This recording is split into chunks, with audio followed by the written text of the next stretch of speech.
Hi everybody, I'm Afrim. I'm here with Shade Studios. We're here covering Sundance 2025 at the world premiere of Plainclothes. Incredible film, and we were just able to actually interview the cast and crew. And Afrim, tell me how to pronounce your first name. Afrim. Afrim. Yes. And that's from your mom and dad, both Albanian? Yes, of course. Amazing. 100%. Well, you need to go to Albania. I will, but we should probably talk about Plainclothes. Okay, Let's talk about a little bit important, right? So I was lucky enough to actually watch the movie yesterday. Okay. And I loved it. And your role, I mean, so I don't want to give too much away. I don't want to give too much away. But if you actually, you know what, tell the people at home a little bit about your role. Well, I feel like maybe you're the person better to tell them about it because I don't want to. They don't want to hear from me. All right, you know what? Say what you can without giving too much away. Sure. My role in real life. Okay. Is as Carmen's best friend and college roommate. Okay. We went to USC Film School together, starting at when we were 18 years old, and it's been amazing. I guess 16 years together and lifelong partners. Yes. I feel like he's my soulmate. Like he walked into Paul Wolf's writing class, and it felt like watching Pamela Anderson and Baywatch, like walking in. I was like, oh, I need him next to me. So my role in his life feels like a safe thing to talk about. In the movie, I don't know. I'm here with Russell Tovey, star of Plainclothes. Play Andrew, I believe, right? I do play Andrew. So I watched the film yesterday. Oh, yeah. Your performance is brilliant. Thank you. I just want to give you that. What was the greatest challenge in playing Andrew? The greatest challenge always when you play any role is just to make sure that you make them feel real. I wanted to approach this part specifically as someone that is very guarded, that is very edited. For anyone, when they come to see the movie, will see that Andrew is an individual who is a product of society and has kind of prisoned himself into the scenario that he's in. And that's quite a unique thing. I had the pleasure of performing as Joe Pitt on Angels in America a few years back. He's a Mormon from Salt Lake City, which we're here right now, which is quite interesting. But he's a man who was married, who was closeted, who had internal homophobia, had real issues with it, and society had trapped him in. And so I was able to really draw on that experience because I lived and breathed Joe Pitt, and Andrew feels like he's part of that legacy, of that ilk, and I was really cherry picking from that and then giving Andrew his own narrative. I'll ask one more final question. Did you have any challenges or issues with because there are some intimate scenes in the film, right? Is, yeah. Was there any scenes, challenges acting those scenes out, or was it We had an incredible intimacy coordinator called Joey, and they came in, and what they did with us was kind of change the whole thing, really. They were directing us in the intimacy scenes, so we felt so incredibly comfortable, because you have such a responsibility to your co-star in those situations, but they were directed in a way that felt really poetic and really romantic. They were beautiful. You're right. Yeah. Oh yeah. And they were beautiful to do, and there was so much trust, because it's so, it's one of the hardest things as an actor to kind of start a project. Oh, good. You start a project, but you're like literally with someone for 2 or 3 days and suddenly you're in bed with them. Yeah. I know it happens in real life with people, but when you're doing like a TV show and you're acting and you've got like 20 people around you filming it, it's tricky. It's weird. Yeah. So, but what we achieved on this and the way we felt was pretty great. Yeah. Okay. Well, I mean, I said it was a final question, but do you have any kind of story or something or somebody you know that went through a similar situation as in this story that you could have drawn inspiration from? Well, Joe Pitt. I mean, he's a character that Tony Kushner created. He doesn't exist, but he represents many, many men. So I was able to draw on him, and I guess as a young gay man myself, I struggled with when I first started getting these emotions and feelings. I struggled with how to navigate that, and I think that's a feeling that I don't feel like that now. I'm lucky, thank God, but that feeling lives within us all.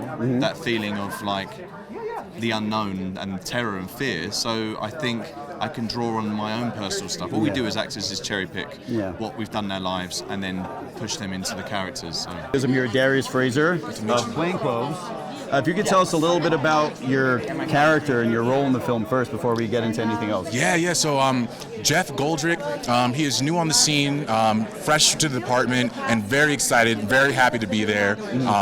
I think it's a good contrast to the heaviness that's going on elsewise. Yeah. So I was able to screen it yesterday. Oh, fantastic. Yeah, and Okay. I really, really, really enjoyed the movie. I mean, Excellent. I Glad to liked it hear a lot. that. Yes. So what was probably the biggest challenge you had in playing the character? Oh, you know what? So I did a couple ride-alongs with a local police department back in my hometown. Which is? Oh, Percival, Virginia. Oh, okay. Yeah, shout out to Percival. Yeah. But I actually rode with the Leesburg Department and Loudoun County Sheriff's Office. I definitely, I won't lie, I have some complicated feelings about police and just stuff that's transpired over the years. So being able to take a step back and put myself into the character of somebody who was excited to join the force was definitely a challenge, but one I think I was able to accomplish thanks to the help of those people out there. Did the ride-along change any of your views or anything like that, or did you see anything from a different perspective, perhaps? Or was it just purely informational for the film? It was very informational. Okay. All right, really informational. Okay. Yeah. All right. Well, I don't want to get any deeper than that. I'm Asa Brownstein. And your role in the film? Play Christian in the film. Yeah. Okay. Asa Brownstein. Asa Brownstein Yeah. plays Christian in Plainclothes. So can you tell us a little bit about the role? Yeah, don't want to give too much away, but I'm one of the victims of the sting operation, so get caught a little. Yeah. Yeah, so I was telling some of the others, I actually got to watch it yesterday. Oh, nice. And I saw a lot of you through a 90s kind of VHS. Yeah, exactly. VHS so it's hard to filter. Yeah. So I mean, what was your favorite part of working on the film? Oh my God, I think just the people, the environment. I think everybody was just so excited to be working on this project. Everybody was so passionate about it. Working around that kind of passion and energy gave me passion and energy. Yeah. That's usually how it goes. Yeah, it is. Do you have any personal story or connection that kind of mixes in with the story of the film, or people that were in that situation? Yeah, I don't know anybody personally, but I think growing up queer, we're always continually discovering ourselves. So I think that's a big theme of the movie is like self-discovery and coming to this pinnacle of discovery. So as a queer man, that's something I've gone through myself. Yeah. Did you ever have those moments like are brilliantly portrayed in the film? It's like that anxiety, the heartbeat, that's everything. It's like, when am I going to get caught? When are people going to find me out? Until that moment that you're like finally just like release yourself and appreciate who you are. Yeah. You finally breathe, right? Yeah. Ethan Palmer, cinematographer for Plainclothes. So I was fortunate enough to actually catch it yesterday. Oh, I'm glad. Yes, and it's actually a relief to be able to see the film before asking the questions. So it felt super grounded. Can you tell us a little bit about the process of making it feel like such a real movie? Yeah, I'm glad you said that, because I think that was like what I would say after I read the script the first time. I was like, wow, this script is like in its element. It knows where it is. It knows this place. It knows these people. And so I think it did definitely started with that. My approach is like very much to come off the page and add to that and kind of reinforce what I was feeling from the script. And I have a pretty naturalistic approach, and the scenes that called for that, I feel like that's kind of how we executed, just allowing the actors some space to move and figure out what they're doing and like become those characters. Yeah, there was definitely space. I one thing I really appreciated was that there weren't a bunch of cuts. There was time for the scene to kind of breathe and grow, and sometimes the camera wouldn't move anywhere; it would just stay in one spot, and everybody got to just kind of play out their scene. And I really appreciate that. Was there anything when you first read the script that kind of guided you in terms of like, all right, I want to make it look this way or that way, or?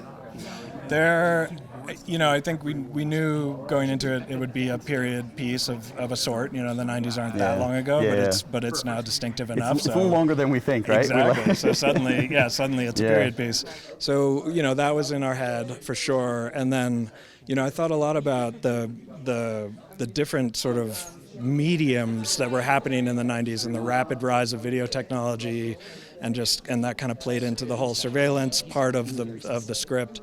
So I wanted definitely like this interesting blend of like old and new, so we wanted to kind of have a sort of filmic, almost 16 millimeter capture for a lot of it, but then we brought in Carmen's high 8 video, which gave this kind of lo-fi texture, and I think that just kind of served to like put us in the 90s and put us in the head of Lucas, which was very kind of fractured, and yeah. Was that more your call or Carmen's, or an even call about doing the POV like 90s VHS type of? I think we didn't know how much it would be used. To be honest, Carmen wanted to shoot with that camera from the beginning. He almost, I think, thought about shooting the whole film on that. So it was cool. So the first time we met, he had that camera. He was already shooting with it. So I was kind of over his shoulder, trying to see how he was seeing, and so I immediately knew that he was going to want a lot of zooms and he was going to want a certain kind of framing, but we knew that was just going to be a layer.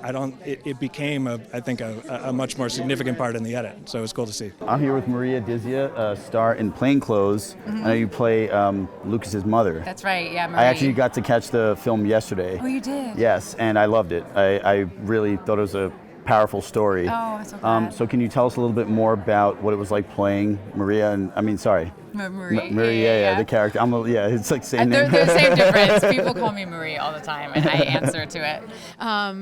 It was a really tender shooting process because my part is kind of small in terms of screen time, but it does feel integral to the fabric of his story, and it felt like it was really important that our relationship feel close and tender, because in some ways it's I think in some ways that makes the fact that he has this secret that he can't share a little bit more painful. So it's not that he's being rejected by his family, it's that he's loved by them but not fully seen.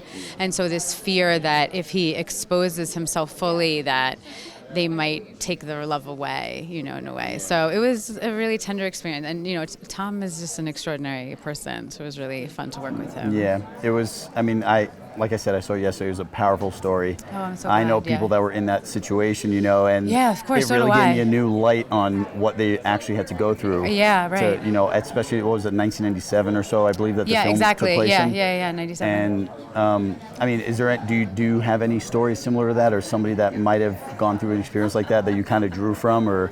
Oh, very much so. I had a lot of friends who, were growing up. We were in the suburbs in New Jersey, and it was, the disclosure about even being afraid, what friends that you would tell that you were gay or that you were experimenting. I think that there was so much terror around it. There really was a lot of fear of being kicked out, and being ostracized is the word I was looking for, and that it wasn't just something that was hard to say. It felt like it might be ending your life as you know it. And there were a lot of friends of mine. I went with a friend to prom who was afraid to tell his parents. And I've heard similar stories like that. Yeah. I'm with Amy Forsyth. Yeah, you are. And you played Emily in the film, if I'm not mistaken. Yes, in Plainclothes. Yeah. So I only have one question. Yeah. So can you just tell me a little bit about what inspiration you got from playing the character of basically a beard, I guess, for... I think she's, I guess, but also I think she's a lot more than that. I think she represents the person that we all hope to have when we're coming out as queer people.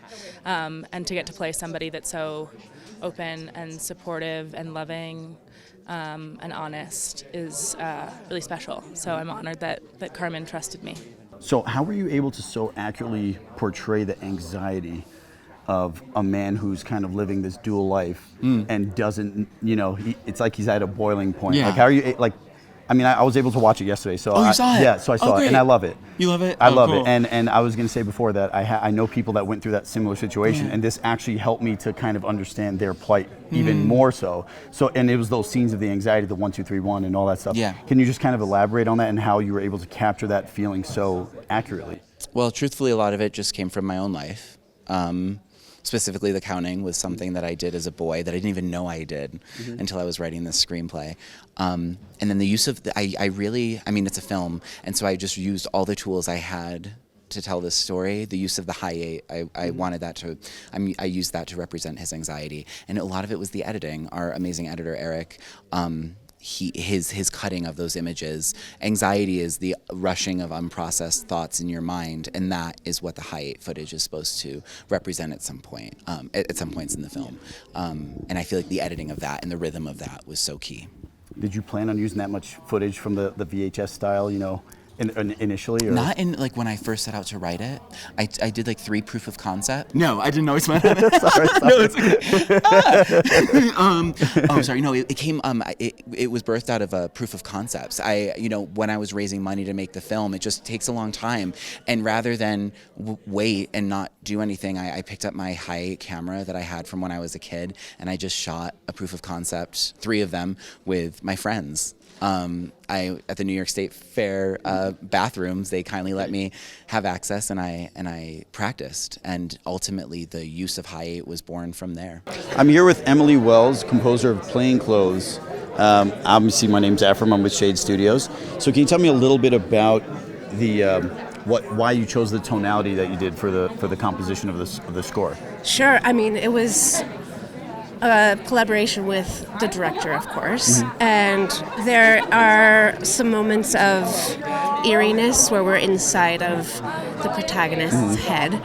There are some moments of tenderness. There are some very hot moments. I got to screen it yesterday, so yeah, I know exactly what you're talking about. So we're just kind of on the ride with him, you know? And we end with a song that I wrote. And the song also kind of informed the rest of the score. Can I tell you, I had that song stuck in my head as I was in San Francisco. Yeah, as I walked out the theater, I kept thinking about, like, I'll meet you in San Francisco, or I forget the exact words, but it was... I'll see you in my San Francisco. I'll see you in my San Francisco, yeah. Exactly. Yes. So were there any specific instruments, for example, that you were thinking of based on, once you see the story and you see what's going on, you're like, oh, that's what I want to use? There was a lot of piano. That was a big source of a starting place for us. I'm a violinist, so strings kind of played a role. And then there were some synths that we used for some of more of those like eerie places where the uncanniness is meant to enter. Hi, I'm Colby Cote. I'm the lead producer of Plainclothes, and yeah. What was it about the story that really kind of attracted you to be like, I want to help make this thing happen?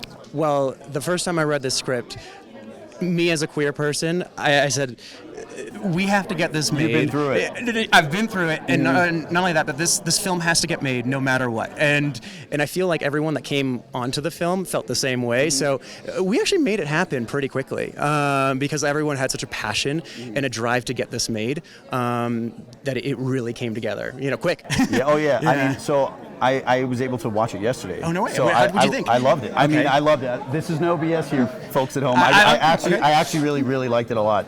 And I know, I was saying, I know a couple of people who went through that, especially during that time, the late 90s, where they were afraid to kind of be themselves. And, they thought, once they do this, their life is over, basically. And so it actually helped me see their plight in a completely different way. You know what? Actually, so I grew up in I would say a more conservative place in Canada, and it was very difficult for me to come out. It was my family, even though they're incredibly supportive, I just didn't know how they would take it. And growing up in the 90s, it wasn't really cool to be queer, and it was something that I hid for all my life. So much, to the point where I was, I think, 22 before I came out to my parents. And I remember I came home for Christmas, and I said, I have to do it this time. I have to speak my truth and tell them who I am. And on the last day before going back home to LA, where I was, studying theater and hoping to become a filmmaker, I was packing up my stuff, and I walk out of the room and I say,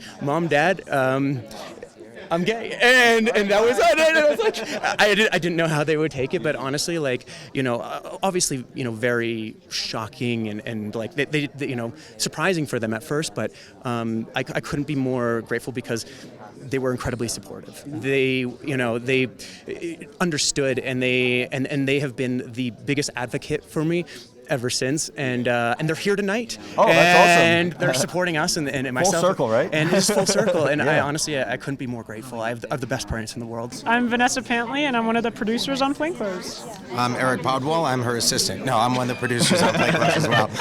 All right, so I guess I'll ask, what was What was probably one of your biggest challenges in producing the film? Carmen. Just kidding. That's great. They're kidding. They're totally kidding. I love that. That was actually amazing. Up and up. I mean, truly, Carmen is amazing. He's one of my best friends. He's an amazing visionary, but he demands a lot. And with a small budget, it's hard. So everyone worked, but we pulled it off. Squeeze every dollar, right? Yes. Everything in making film can be challenging, but it takes a collective group of amazing people like Vanessa and Colby and Arthur, the other producers, from the first AD to the entire team that brings us together under the leadership of a great director. And as challenging it may be, it was fun and successful. So was it more the story, or was it more Carmen that brought you along, and you said you wanted to be part of this? Well, it was Arthur Landon who really brought this to me initially. Okay. Vanessa is Carmen's everything. Arthur brought this to me, and then I pulled in Colby, and we just came together, locked our heads together, and said we want to make something off this incredible script with the next future great director, and we're an honor to be here as a collective team to support him and bringing this to life.